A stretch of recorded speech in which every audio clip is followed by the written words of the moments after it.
Hola amigos, sean bienvenidos a un nuevo estudio de la Palabra de Dios basado en el libro de Éxodo. Seguimos este folleto como una guía y tomamos la lección correspondiente para esta semana. Como miramos acá en esta imagen, el Éxodo, viaje a la tierra prometida, y nos toca ahora estudiar la lección 10, el pacto y el modelo. Pensar en que Dios quiere tener una profunda relación con sus hijos, como fue en aquella ocasión al establecer el pacto en el monte Sinaí, el pacto de los 10 mandamientos. Vamos a mirar, amigos, conceptos que están en la lección, hay otros que no lo están, para enriquecer lo que hemos estudiado, y así entonces cuando nos encontremos con los hermanos, poder compartir todo lo que Dios quiere darnos. Para empezar, repasemos el texto de memoria que se nos invita. Y Moisés vino y contó al pueblo todas las palabras del Señor y todas las leyes. Y el pueblo respondió a una voz: haremos todo lo que el Señor ha dicho.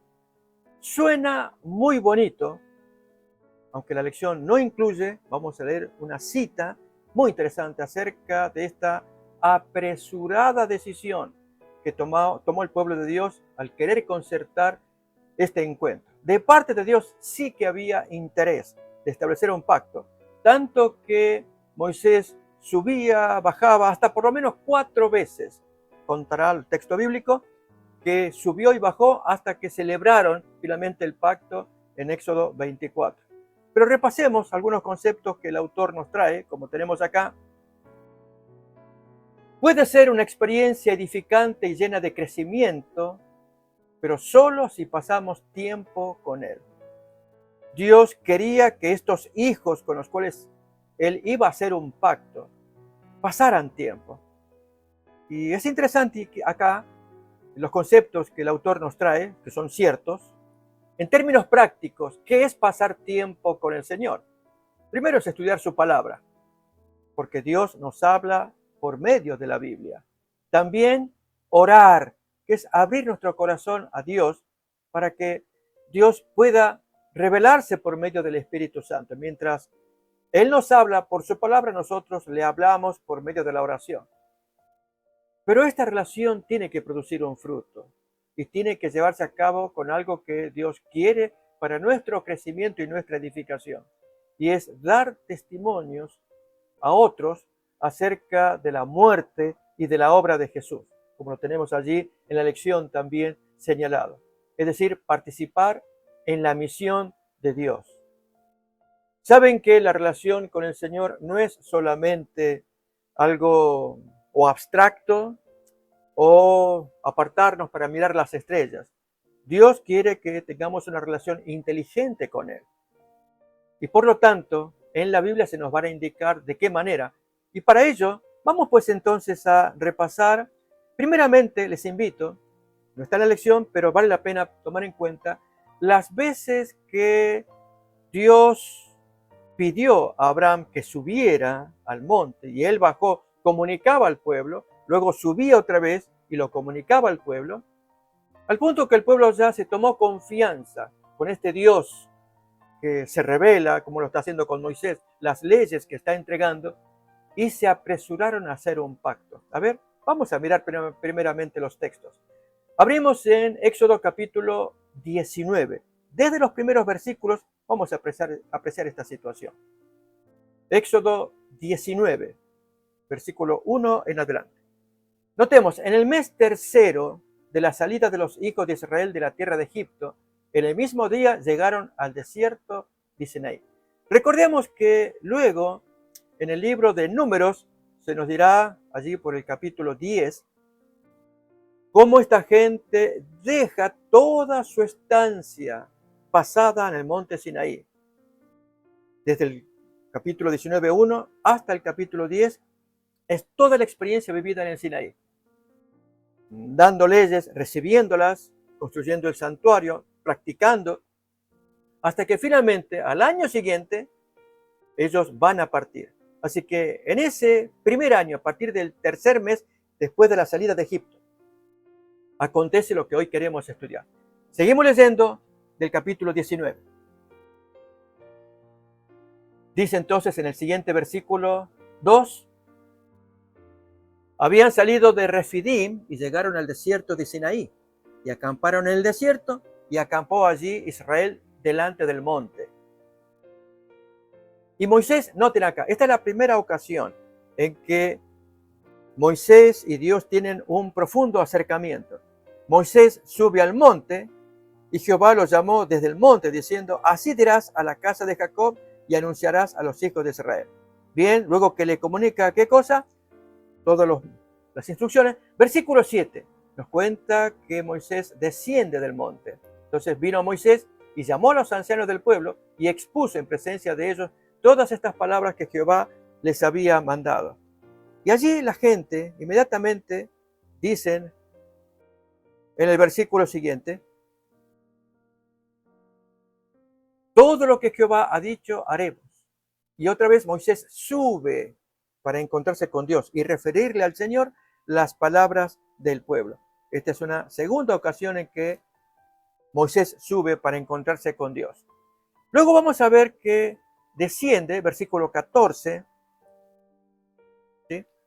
Notemos allí entonces, esta es la segunda ocasión en que Moisés baja de estar con Dios. Y descendió Moisés del monte al pueblo y santificó el pueblo y lavaron sus vestidos. Dios les estaba diciendo, prepárense que yo voy a aparecer. Y entonces luego que él descendió, notemos versículo 20, una tercera ocasión en que descendió Jehová sobre el monte Sinaí, sobre la cumbre del monte, y llamó Jehová a Moisés a la cumbre del monte, y Moisés subió. Notamos, Moisés sube, luego baja, sube, etc. Y entonces, versículo 25, baja para participar con el pueblo de la gran revelación que Dios estaba a punto de realizar.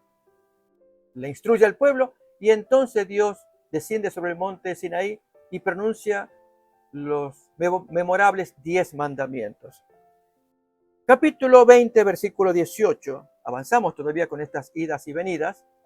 Todo el pueblo observaba el estruendo y los relámpagos y el sonido de la bocina y el monte que humeaba, y viéndolo el pueblo temblaron y se pusieron lejos. Y desde allí entonces ellos dicen que no nos hable Dios, sino háblanos tú. Y Moisés entiende. Y entonces versículo 21, nuevamente Moisés busca la presencia de Dios. Entonces el pueblo estuvo a lo lejos y Moisés se acercó a la oscuridad en la cual estaba Dios.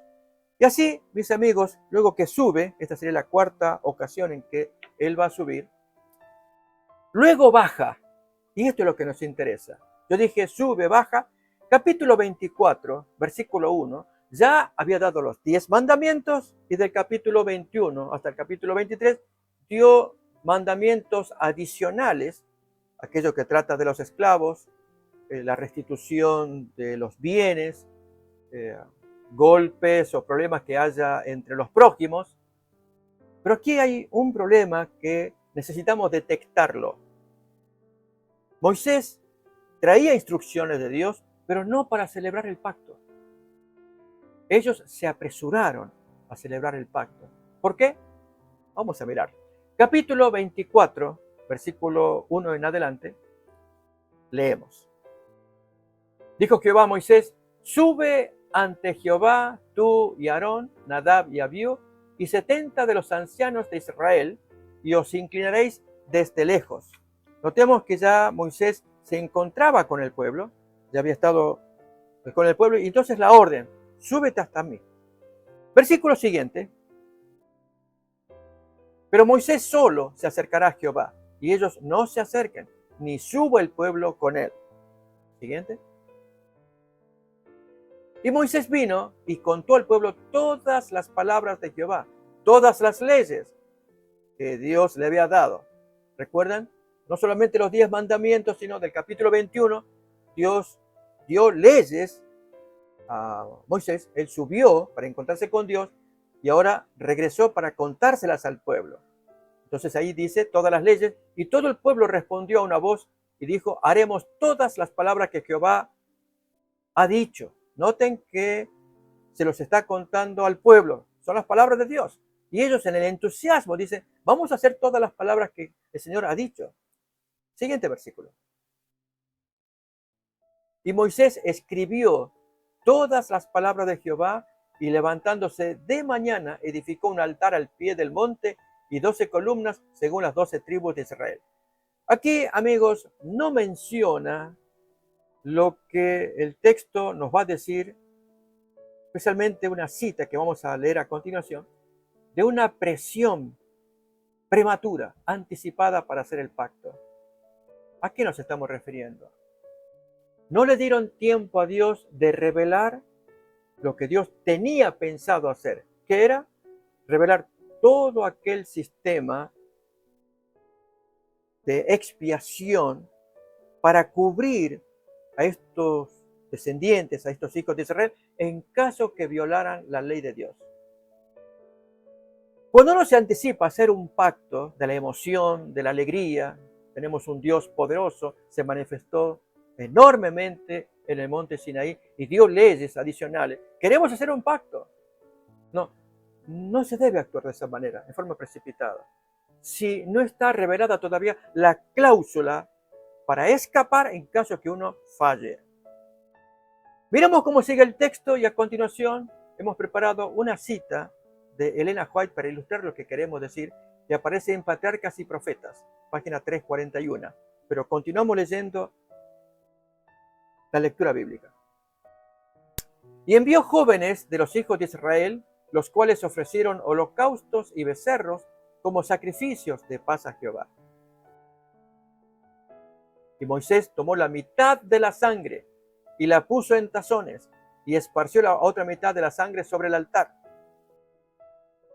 Y tomó el libro del pacto, lo que él había escrito desde el capítulo 21 hasta el capítulo 23.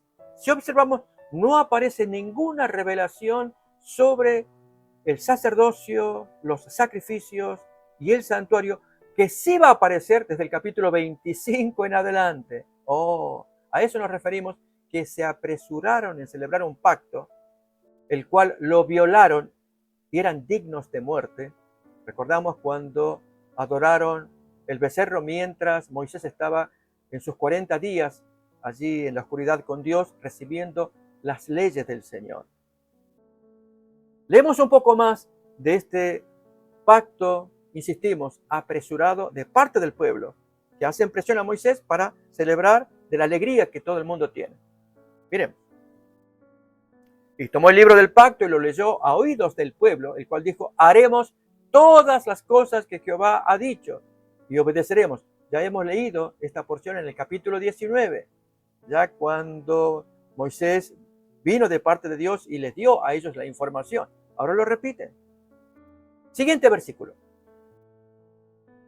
Entonces Moisés tomó la sangre y roció sobre el pueblo y dijo: he aquí la sangre del pacto que Jehová ha hecho con vosotros sobre todas estas cosas. Y subieron, entonces sí, cumplen lo que Dios les había pedido en el capítulo 24 al comienzo, que Moisés subiera con estos sacerdotes, Aarón, los 2 hijos mayores, 70 de los ancianos de Israel, y que Moisés subiera solo. Nos acordamos de esa lectura. Pero Dios no dijo que celebraran un pacto todavía. Cuando leamos el capítulo 25, hasta en adelante, hasta la apostasía del becerro de oro, amigos, ahí quizás podamos entenderlo mejor. Pero vamos a traer la cita para ilustrar esto que estamos diciendo. Es muy importante. Ese pacto empezó mal, diríamos así. Si bien es válido porque se ofreció sangre, sacrificios, pero ellos eran dignos de muerte porque no escucharon la cláusula que les permitía valerse de la cual en caso de violación del pacto, lo cual ocurrió. Y esa cláusula era sacerdocio, intercesión, sacrificios, santuario. Vamos a poner entonces de Patriarcas y Profetas esta lectura, página 341, y leemos así. Dios los llevó al Sinaí, manifestó allí su gloria, les dio la ley con la promesa de grandes bendiciones siempre que obedecieran. En el capítulo 19, 5, 6, Dios había dicho: ahora pues, si diereis oído a mi voz y guardareis mi pacto, vosotros seréis mi reino de sacerdotes y gente santa. Los israelitas no percibían la pecaminosidad de su propio corazón y no comprendían que sin Cristo les era imposible guardar la ley de Dios. Y con excesiva premura concertaron su pacto con Dios. Creyéndose capaces de ser justos por sí mismos, declararon: haremos todas las cosas que Jehová ha dicho y obedeceremos. Éxodo 24:7. Notamos el texto de memoria 24:3. Ahora 24:7 en la misma línea. Habían presenciado la grandiosa majestad de la proclamación de la ley y habían temblado de terror ante el monte. Y sin embargo, apenas unas pocas semanas después, quebrantaron su pacto con Dios al postrarse a adorar una imagen fundida. Y ahora, ¿quién los salva si no había revelación de santuario, de sacerdote, de sacrificios? No podían esperar el favor de Dios por medio de un pacto que ya habían roto.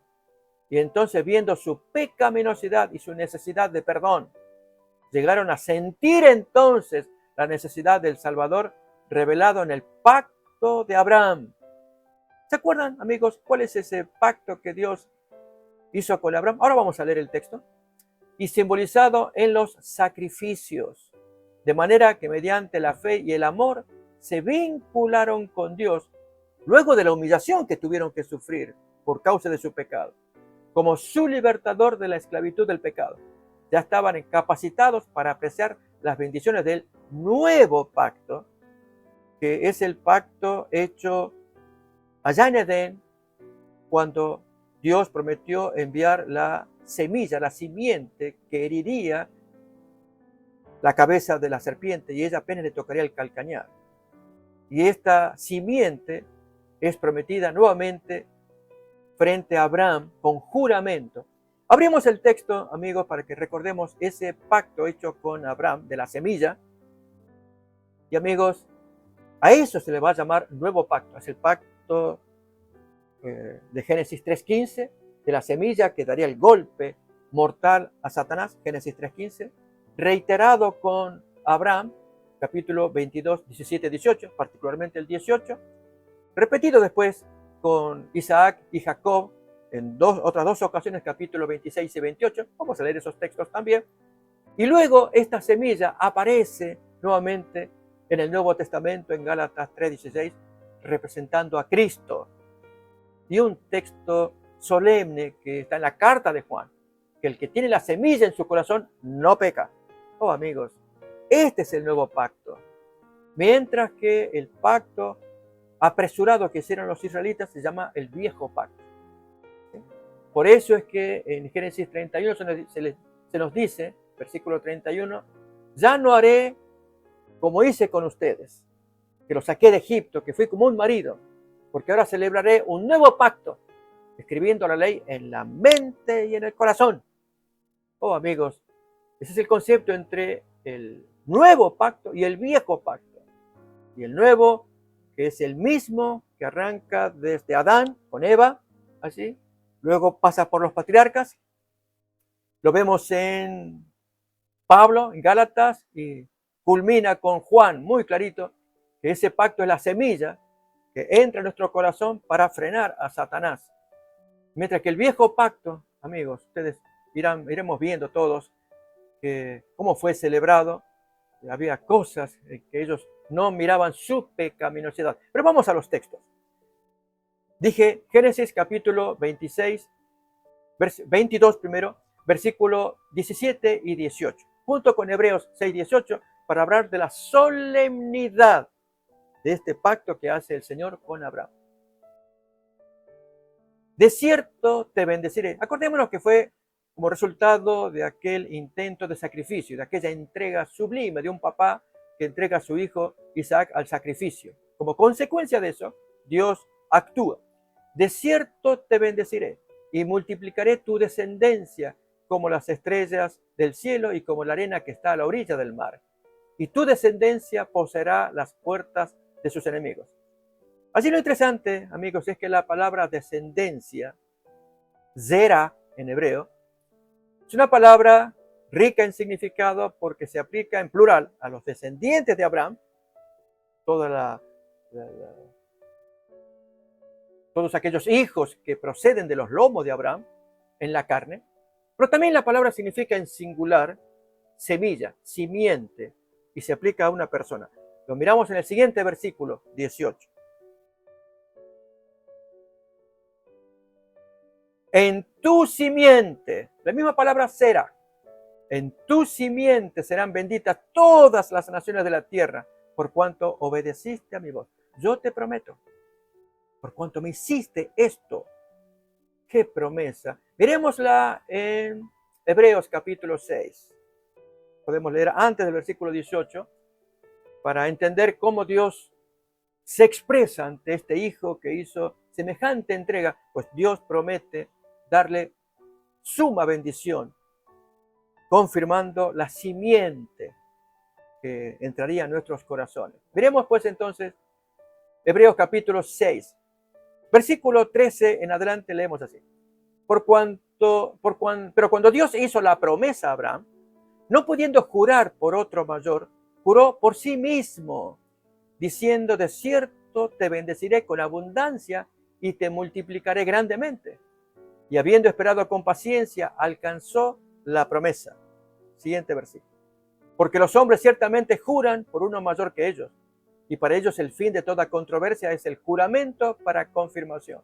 Por lo cual, queriendo Dios mostrar más abundantemente a los herederos de la promesa la inmutabilidad de su consejo, interpuso juramento, para que por dos cosas inmutables, que fue la promesa y el juramento, en las cuales es imposible que Dios mienta, tengamos un fortísimo consuelo los que hemos acudido para asirnos de la esperanza que se puso delante de nosotros.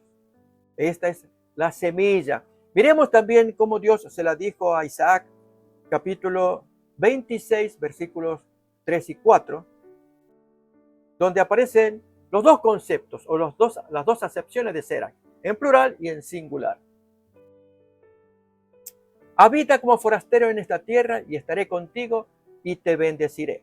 Porque a ti y a tu Zera, en plural, daré todas estas tierras y confirmaré el juramento que hice a Abraham tu padre.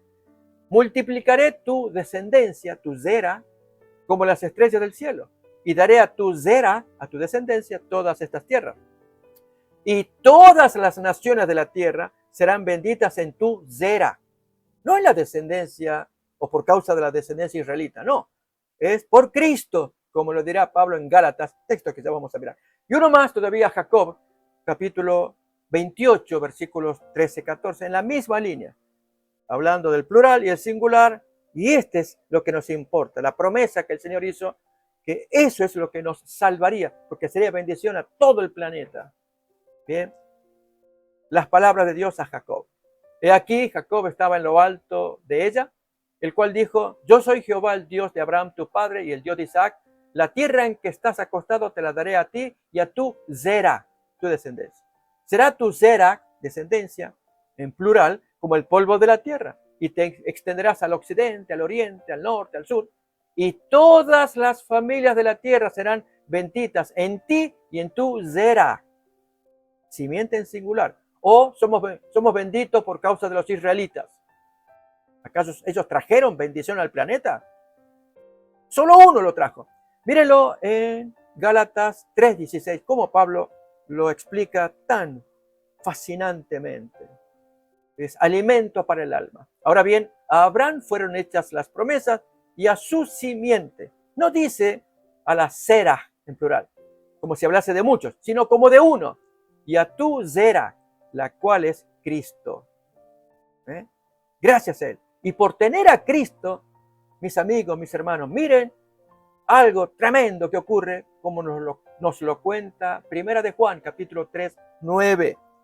Cuando la Zera mora en el corazón, pasa algo. Primera de Juan, capítulo 3, 9 dice: todo aquel que es nacido de Dios no practica el pecado, porque la Zera, la simiente de Dios, permanece en él. Y no puede pecar porque es nacido de Dios. Demos gracias a Dios que hay esperanza para aquellos hijos que aman a esa semilla, esa simiente que es Cristo. Bien, Los israelitas estaban entusiasmados en hacer un pacto con el Creador, pero no calcularon las consecuencias de su debilidad. Bien, vamos nuevamente a la lección. Como bien el autor trae allí nomás en el primer día, sábado en la tarde, la atención debe centrarse en Dios, no en nosotros. Hebreos capítulo 12, versículos 1 y 2, leámoslo, hermanos, amigos. Prestemos atención a que Dios quiere que estemos mirando a nuestro Señor. ¿Cuántas veces nos desanimamos cuando contemplamos al hombre? Ya sea al líder, al pastor, al anciano, a la hermana líder, y que no está a la altura de nuestras expectativas y nos desanima. Bien, leamos qué nos dice Hebreos 12, 1 y 2. Por tanto, nosotros también, teniendo en derredor nuestro tan grande nube de testigos.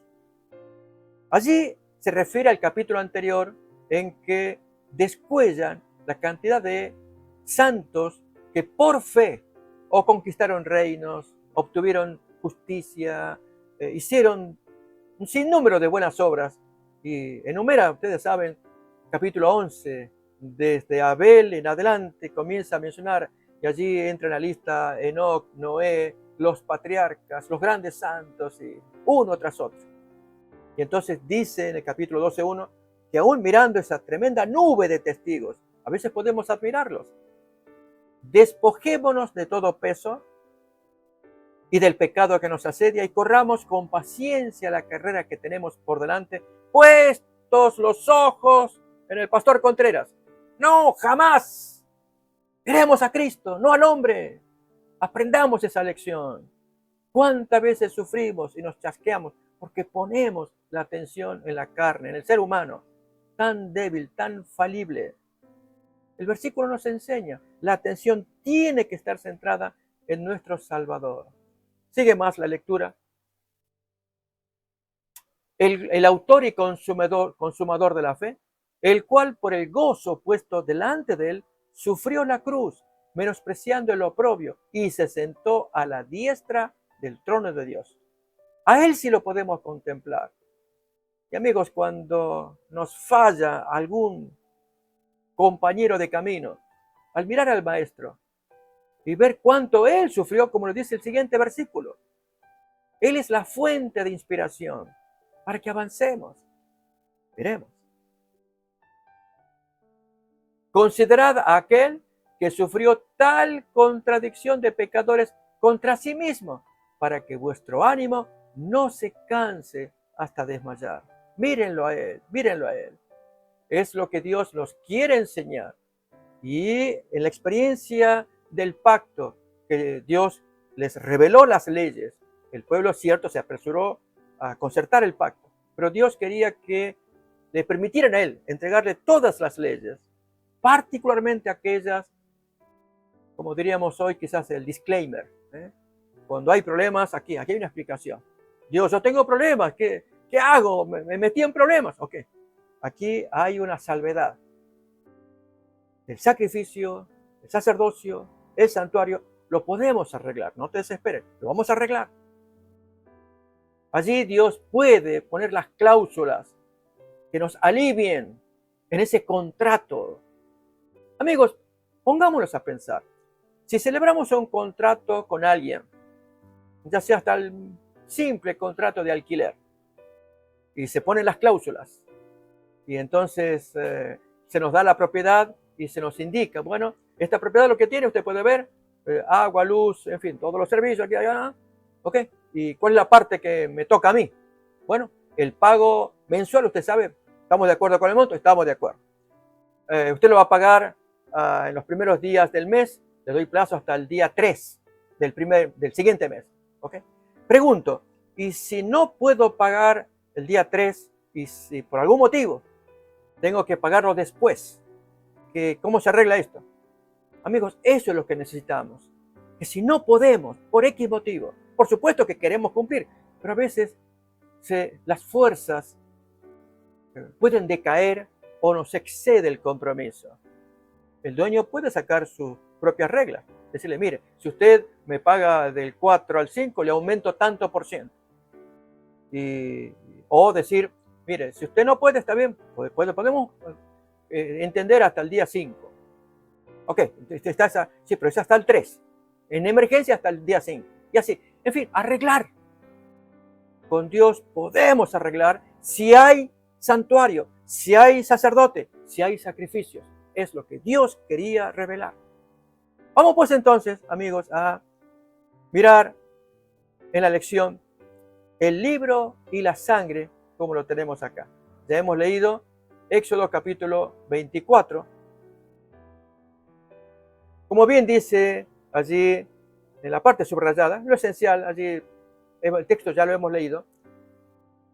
Dios es un Dios de amor que está interesado en las relaciones, porque el amor no es posible si no hay relaciones. Arrancamos con lo primero, Dios es amor. No obstante, amigos, necesitamos que Él se nos revele porque pueden pasar cosas extrañas. Les cuento que me ha llegado un video de algún científico español, evidencias científicas que confirman la existencia de Dios, y el autor es un autor católico, presenta argumentos, pero él tiene su enfoque desde el Big Bang. Es cristiano católico, cree en la Biblia, cree en la doctrina católica, obviamente, pero cree en el Big Bang también. Y entonces, a la hora de argumentar, hay una frase que él utiliza que dice, no existe tal cosa como el triángulo cuadrado o el triángulo redondo. O es triángulo o es cuadrado. Así con Dios. Dios es amor y no hay mal en él. Parece lógico. Y es correcto. Pero ¿qué pasa cuando Él actúa de maneras que no entendemos y pareciera que el hombre es más bueno que Dios? A ver, déme un ejemplo. Cuando en 1 Samuel capítulo 15, Dios dio órdenes al rey Saúl por medio del profeta Samuel que exterminara de raíz a los amalecitas. Pero aquí que cuando Samuel va a ver a Saúl, descubre que la orden fue cumplida a medias. Los animales fueron perdonados. Se destruyeron los amalecitas, pero el rey de ellos no. Y Samuel se enfrenta. ¿Y este hombre quién es? ¿Y esos ruidos de animales qué son? Y Saúl, pues, no, el pueblo tuvo compasión. ¿Y este hombre? ¿Se acuerdan de ese relato? Yo he escuchado a alguien que dijo, parece que Saúl era más misericordioso que Dios. Entonces Dios es severo, malo, y Saúl bueno, porque le perdonó a la amalecita, al rey Agag. Entonces, cuando tenemos en nuestra idea de que el triángulo tiene que ser triángulo, Dios, por lo tanto, si es amor, no puede hacer algo opuesto a su naturaleza, hacer que el triángulo sea cuadrado, o sea, redondo. Es por donde va el autor de este video que les hago mención. Amigos, nosotros, al tener mayor revelación en la palabra de Dios, podemos decir que Dios es amor, tanto amor, que hubo que destruir a los amalecitas. ¿Cómo es eso? Si Saúl les perdonó al menos al rey Agag, la orden era terrible.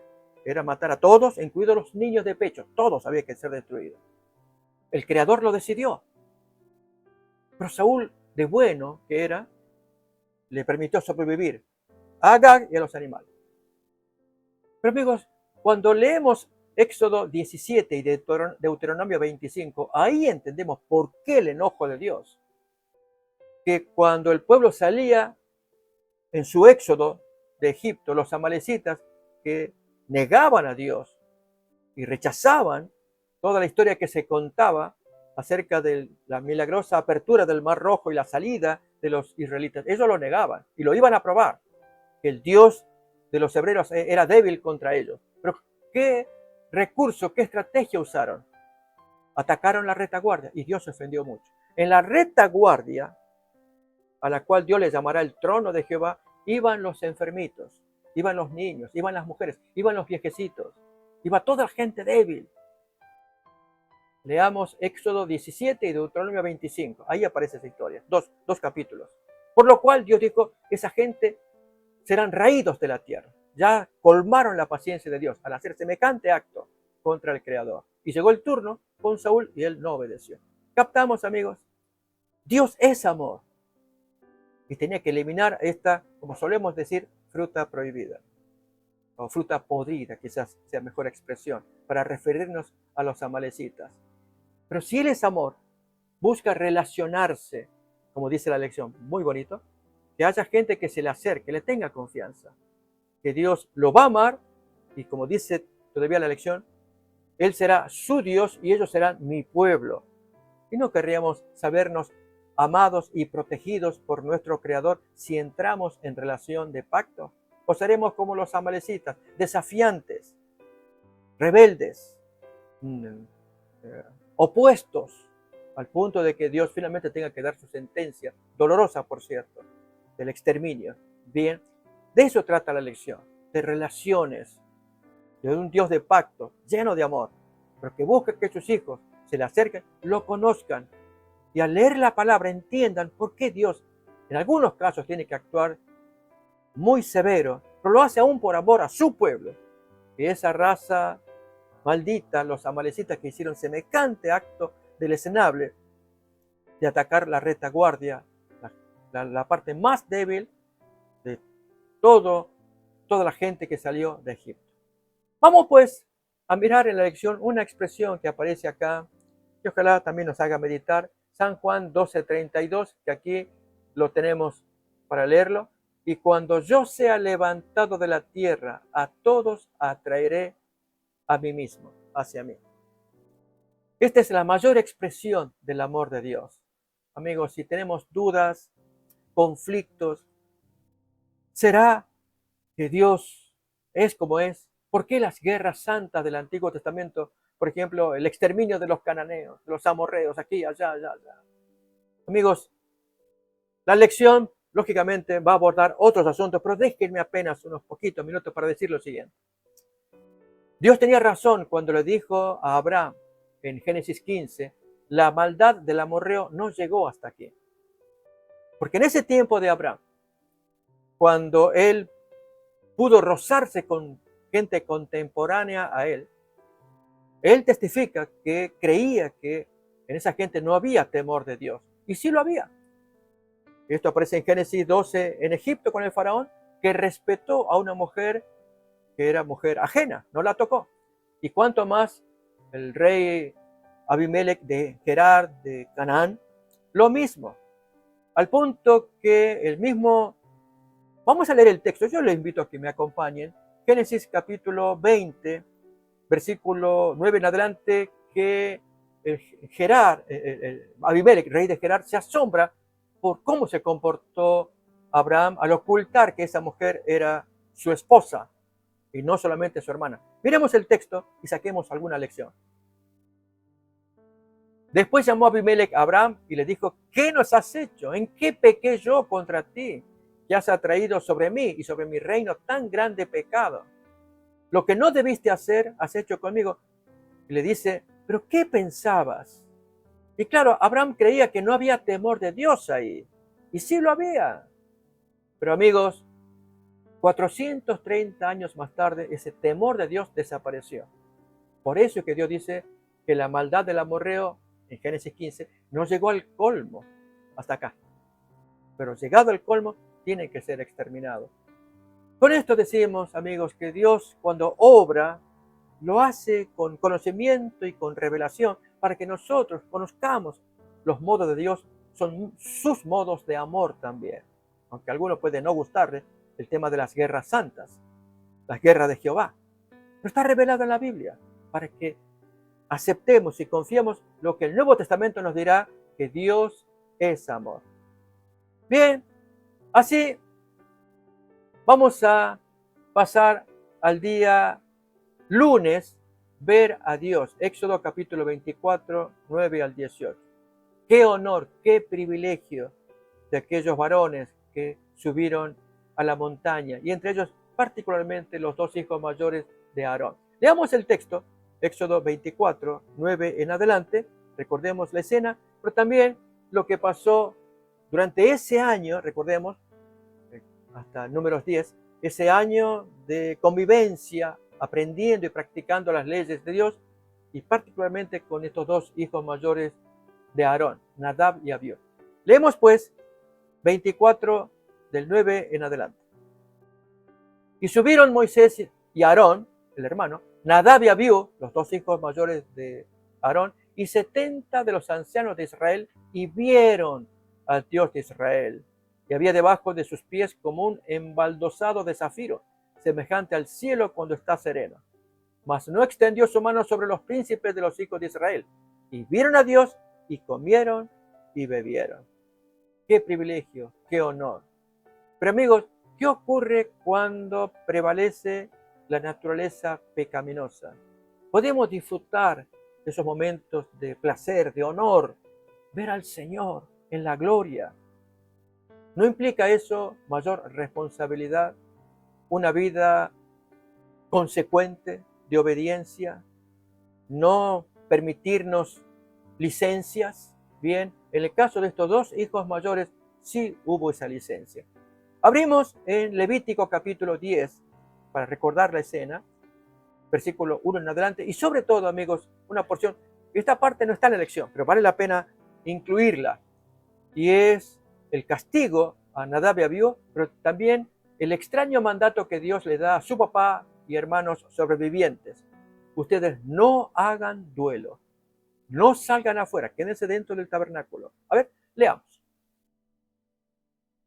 Nadab y Abiú, hijos de Aarón, tomaron cada uno su incensario y pusieron en ellos fuego, sobre el cual pusieron incienso, y ofrecieron delante de Jehová fuego extraño, que él nunca les mandó.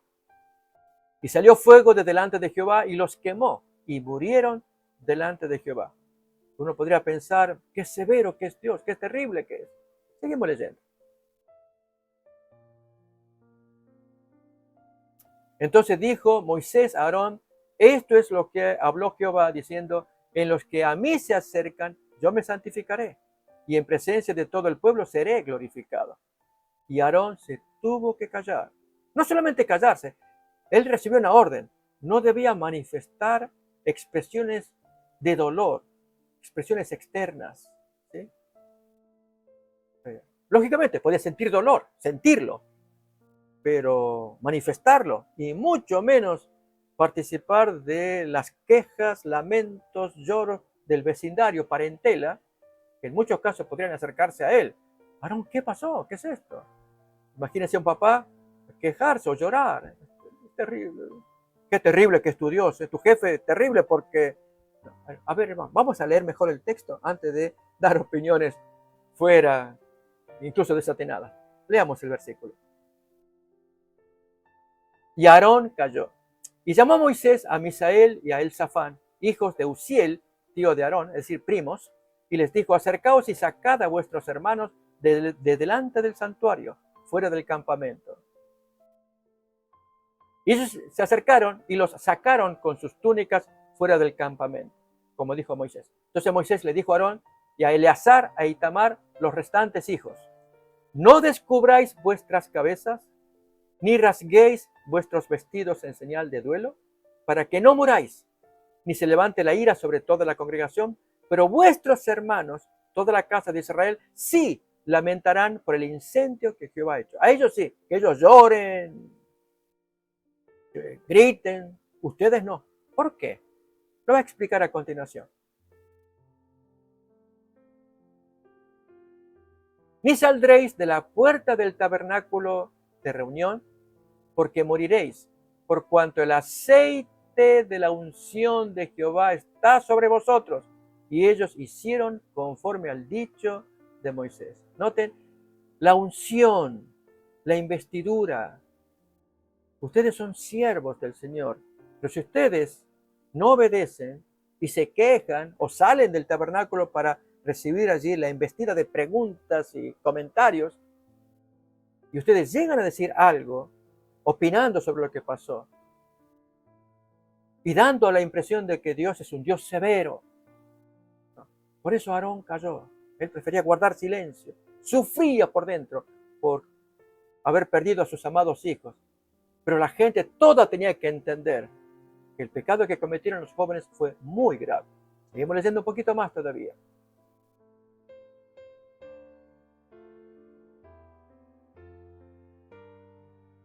Y Jehová habló a Aarón, diciendo: tú y tus hijos contigo no beberéis vino ni sidra cuando entréis en el tabernáculo de reunión, para que no muráis.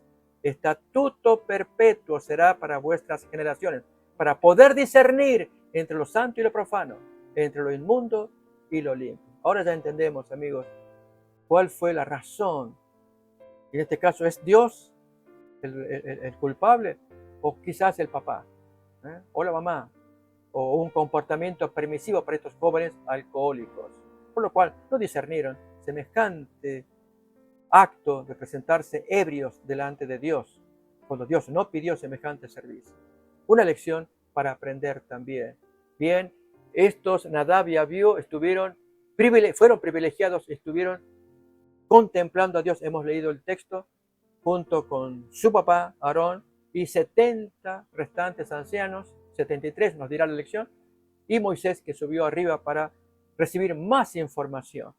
Bien, vamos a mirar todavía en la siguiente lección del día martes, cómo podemos recibir poder para obedecer. Qué bonito, mis queridos amigos.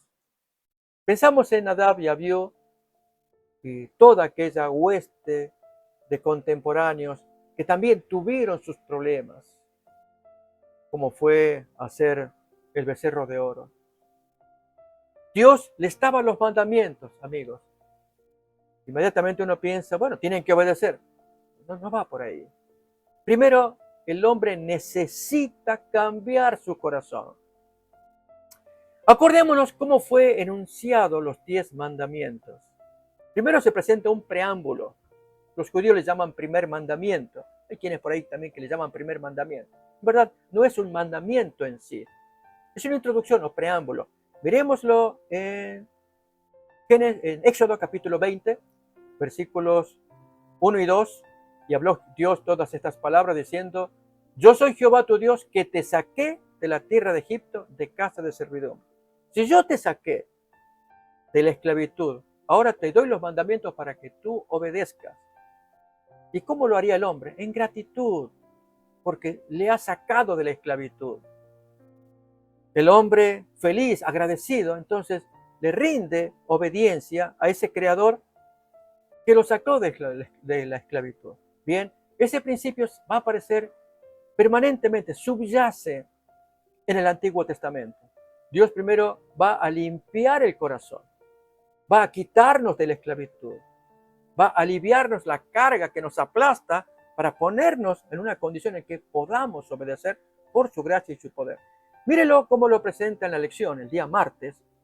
Poder para obedecer en Ezequiel capítulo 36, versículo, la lección sugiere 26. Leamos el 25 al 28 y quiero contarles una historia, amigos, una experiencia que tuve años atrás. Pero leamos el texto primeramente.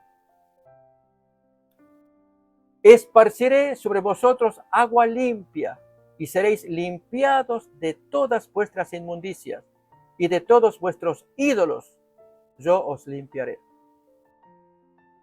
Os daré corazón nuevo y pondré espíritu nuevo dentro de vosotros y quitaré de vuestra carne el corazón de piedra y os daré un corazón de carne. Y pondré dentro de vosotros mi espíritu y haré que andéis en mis estatutos y guardéis mis preceptos y los pongáis por obra. Notamos que es Dios y luego dice: habitaréis en la tierra que di a vuestros padres y vosotros me seréis por pueblo y yo seré a vosotros por Dios. Déjenme, amigos, contar, porque este texto me impactó luego de una experiencia que escuché cuando yo tenía 22 años, recién bautizado. Visito el Instituto de Teología donde me formé, ya para ingresar a estudiar, con toda la emoción, recién bautizado. Pero aquí que decido visitar el cementerio del lugar para inspirarme.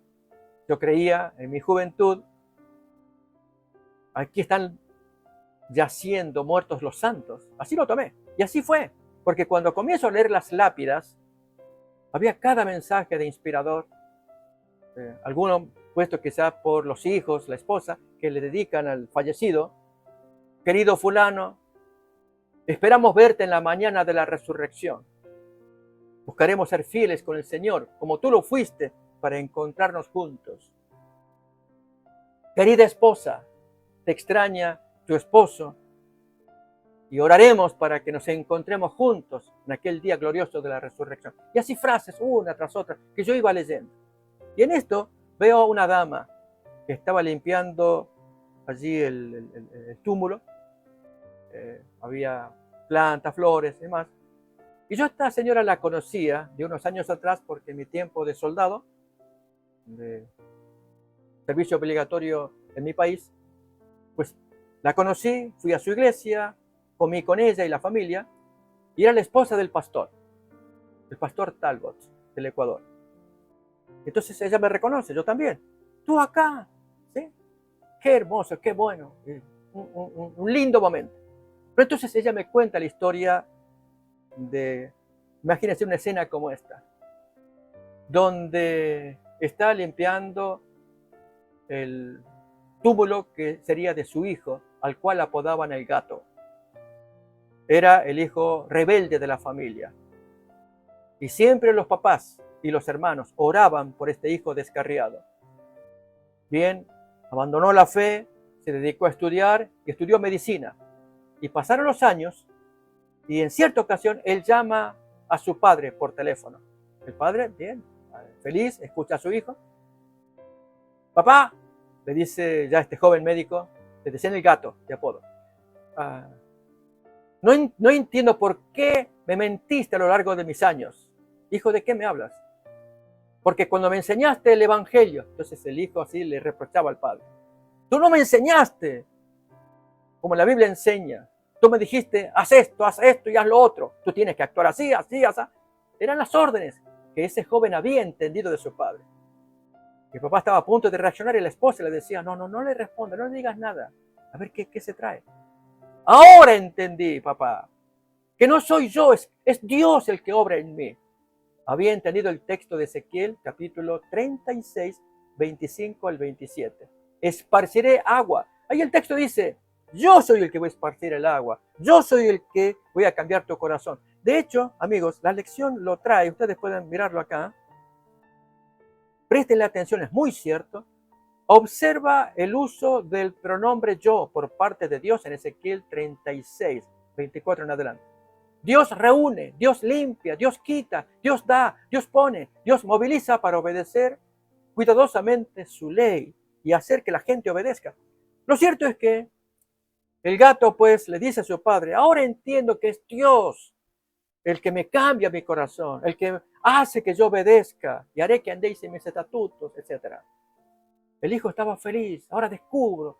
Y entonces pidió rebautizarse. El papá feliz y contento, su esposa también. Pero aquí que a los pocos días tuvo un accidente fatal y murió. Y la familia sufrió, pero sabían que se había encontrado con Dios a través de ese texto de Ezequiel 36, 25 en adelante. Y lo mismo, queridos amigos, les quiero decir. Hay poder para obedecer cuando entendemos que es Dios el que opera en nosotros aquí, el querer como el hacer. Cuando nos entregamos, cuando nos cedemos a Él. Y Él hace la transformación cuando leemos la palabra de Dios. De eso trata este día también. El día miércoles, miramos acá, en medio de su pueblo. Y fíjense, allí comienza Éxodo 25. A ver, hagamos la prueba. Quiero invitarles a que leamos Éxodo 25, versículos 1 y unos pocos más, para ver cómo Dios comienza a revelar todo el sistema del santuario, el mobiliario, los sacerdotes, los sacrificios, etcétera, que no había sido revelado oportunamente porque el pueblo se apresuró a concertar el pacto mediante sangre. Leemos Éxodo capítulo 25, versículo 1 en adelante. Di a los hijos de Israel que tomen para mí ofrenda de todo varón que la diere de su voluntad, de corazón tomaréis mi ofrenda. Era la ofrenda para el tabernáculo. Miren el versículo 10 ahora. Harán también un arca de madera de acacia, cuya longitud será de 2 codos y medio, su anchura de codo y medio y su altura de codo y medio. Instrucciones de cómo debían hacer el arca en que contuviera las tablas de los 10 mandamientos. Aún el versículo 23 nos habla de la mesa.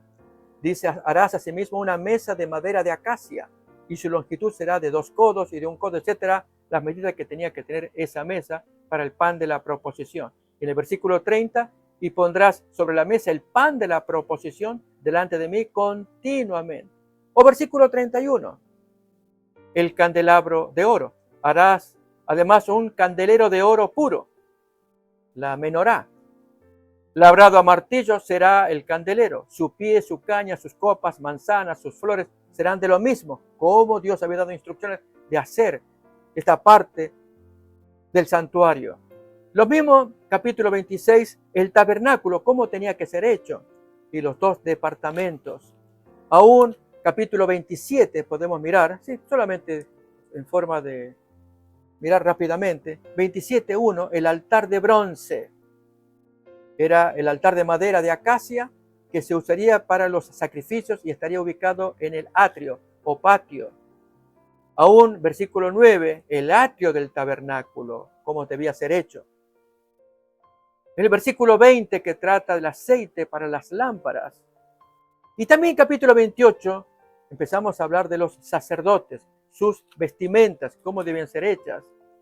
Capítulo 29, la consagración de Aarón y sus hijos. Versículo 38, 29-38, las ofrendas que debían ser traídas. Capítulo 30, miramos el altar del incienso. Versículo 17, la fuente de bronce. Versículo 22 en adelante, el aceite de unción y el incienso. Y capítulo 31, el llamamiento de 2 personajes muy interesantes, Bezaleel y Aholiab, que eran expertos para hacer la dedicación. En fin, de esto trata la lección. Lo notamos al comienzo cuando ya se dijo, esta instrucción debía completarse y luego celebrar con sangre, concertar el acuerdo, el pacto. De modo que si se cometía error, ya Dios había dado la provisión. El sacerdote, los sacrificios, las ofrendas que debían ser traídas, dónde tenía que ser sacrificada, en el altar de bronce, en el atrio, etc. Amigos, aprenderemos lección. Quiero compartirles todavía más lo que nos trae en el día jueves, llenos del Espíritu de Dios, la función de los sacerdotes. Para ello, invito a que leamos Hebreos capítulo 5, versículos 1 al 3. La esencia del trabajo de un sacerdote, eso debió haber estado antes de que el pueblo se entusiasmara y celebraran el pacto. Saber qué va a hacer un sacerdote, es el intermediario. A ver, mírenlo cómo lo presenta el apóstol Pablo en Hebreos 5. Porque todo sumo sacerdote tomado de entre los hombres es constituido a favor de los hombres, en lo que a Dios se refiere, para que presente ofrendas y sacrificios por los pecados, para que se muestre paciente con los ignorantes y extraviados, puesto que él también está rodeado de debilidad, y por causa de ella debe ofrecer por los pecados, tanto por sí mismo como también por el pueblo. Notamos, este era un regalo que Dios les estaba dando, prefiguración de Cristo, sumo sacerdote. No obstante, el pueblo le costó aprender. Hoy, amigos, estamos siendo llamados todos nosotros. Déjenme concluir con una expresión que está en la palabra de Dios. La lección trata de los componentes, allí el altar, el arca de los 10 mandamientos. ¿Y qué se le ponía encima? ¿Recordamos? Llamamos el propiciatorio. En inglés le llama el asiento de misericordia. En verdad, esa traducción, hay problemas con esa traducción. Porque la lección bien menciona, es una etapa de expiación. Al punto que, cuando miramos significado, el apóstol Pablo va a usar la misma palabra, propiciatorio, para referirse a Jesús. Primeramente lo va a decir con respecto al propiciatorio que cubría el arca. Mírelo en Hebreos capítulo 9, versículo 5, y se le llama como tal, propiciatorio.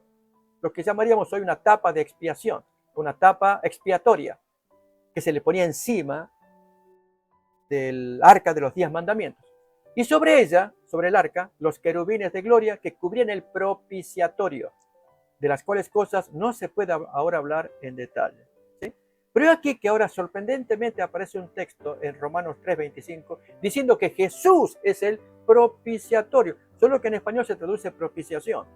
En verdad, la correcta traducción es propiciatorio. Él es el propiciatorio. ¿Propiciatorio por qué? Pero leamos el texto primeramente. Romanos capítulo 3, versículo 25. Y leemos lo siguiente. Dice, a quien Dios puso como propiciatorio por medio de la fe en su sangre para manifestar su justicia a causa de haber pasado por alto en su paciencia los pecados pasados. Jesús es el propiciatorio o la tapa propiciatoria, si queremos usar esa expresión. Es una tapa. ¿Y para qué la tapa? Uno dice, bueno, era completa o protege la ley de Dios. Tenía otra función también. Era el que recibía la sangre. Mírenlo en Levítico capítulo 16, versículos 14 y 15, cómo el sacerdote, en el día final de expiación, tomaba la sangre que representaba a todo el pueblo, y ahora cuando limpiaba allí el santuario, esparcía la sangre a la tapa, que la tapa reciba. Y ese concepto, amigos, es que Cristo recibe el peso de la culpa de los pecadores, lo carga Él. Y con ello se va a limpiar el santuario, porque Jesús es quien lo va a limpiar cuando se hace el servicio del día de expiación. Mírenlo, Levítico 16, 14, 15. Tomará luego de la sangre del becerro y la rociará con su dedo hacia el propiciatorio al lado oriental. Hacia el propiciatorio esparcirá con su dedo 7 veces de aquella sangre. Después degollará el macho cabrío en expiación por el pecado del pueblo y llevará la sangre detrás del velo adentro y hará de la sangre como hizo con la sangre del becerro. La del becerro representaba la purificación del sacerdote. La del macho cabrío apuntaba a la purificación de todo el pueblo. Y la esparcirá sobre el propiciatorio y delante del propiciatorio. ¿Sí? Noten esto, mientras que durante todo el año la sangre se ponía sobre los cuernos del altar, tanto el de afuera, el externo, el de bronce, como el interno, el de oro, el del incienso, el altar del incienso. Ambos tenían 4 cuernos. En el día de expiación ahora va en dirección al propiciatorio. Eso es Cristo, el propiciatorio que recibe allí el peso de la culpa de la humanidad y a la vez está representando a la ley de Dios también. Amigos, la lección está fascinante. Déjenme concluir con esta cita final que el autor trae en el día viernes. Podemos leerlo juntos. La ley de Dios, guardada como reliquia dentro del arca, era la gran regla de justicia y juicio. Esa ley determinaba la muerte del transgresor, pero encima de la ley estaba el propiciatorio. Recuerden, la misma palabra aparece en Romanos 3:25 para referirse a Jesús, pero en nuestro español se traduce como propiciación, pero es propiciatorio, donde se revelaba la presencia de Dios y desde el cual, en virtud de la expiación, se otorgaba perdón al pecador arrepentido. Así, en la obra de Cristo en favor de nuestra redención, simbolizada por el servicio del santuario, noten qué bonito, la misericordia y la verdad se encontraron, la justicia y la paz se besaron. ¿Quién es quién aquí? La verdad es la ley de Dios, allí está la absoluta verdad, pero la misericordia es el propiciatorio que con misericordia actúa para con los pecadores que confiesan y la sangre va hacia él, la sangre de la culpa del pecador, confiesa el pecado y lo recibe Cristo y reciben perdón, la misericordia. Lo mismo la justicia y la paz, la rectitud, la justicia de parte de la ley la paz que el propiciatorio concede a aquellos que son perdonados. Se besan ambos. El arca con el propiciatorio, diríamos nosotros. Qué armonía que hay para salvación de la raza humana. Es defender la ley de Dios tal como está, con sus 10 mandamientos. Pero defender también al hombre que confió en su Creador, que recibió perdón, que Dios le perdona, exalta a Cristo y su sangre con ellos, pero al pecador lo levanta del polvo también, para que Dios sea su Dios y ellos serán mi pueblo. Amigos, que Dios nos bendiga cuando nos encontremos con nuestros hermanos y conversemos del tema de esta lección. Nos veremos en el siguiente estudio.